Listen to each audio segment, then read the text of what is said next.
For's chief foreign editor, Rob Parsons. So, Rob, first of all, let's take a look at the charges. Yeah, well, possessing foreign currency, corruption and receiving gifts illegally are the charges this time round. Obviously, there are other charges waiting to come, which haven't arrived yet. But for the moment, this is what they're talking about. And already there's a great deal of interest in it. This confirms what many people have long suspected, the role of Saudi Arabia in propping up Omar al-Bashir.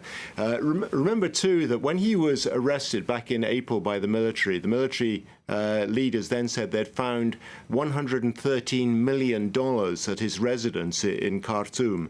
Now, that's separate from the money that he's admitting to having received from Saudi Arabia here. This is money he's saying that he got from King Abdullah, who died in 2015, and then more recently from the Saudi Crown Prince, $25 million. He spent that. He says himself, and he has no idea where it's gone. So there's an enormous amount of money being discussed here. But his defense, and he has 100 lawyers working on his case, and they say they're confident he's going to get off on these charges, say that he has immunity as he was present at the time. They're confident he's going to get off at the most with a fine.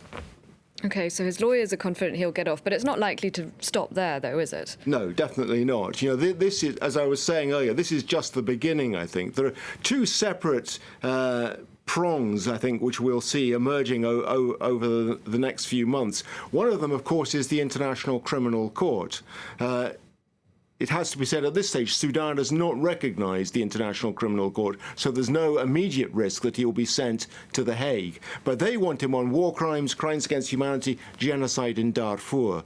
But in addition to that, with the emergence now of this agreement on the transitional government and the Sovereign Council, predominantly civilian, 6 to 5, is going to announce its government quite soon. A justice minister will be set up who will be looking very closely at Omar al-Bashir's role in the suppression of demonstrations, particularly over the last few months.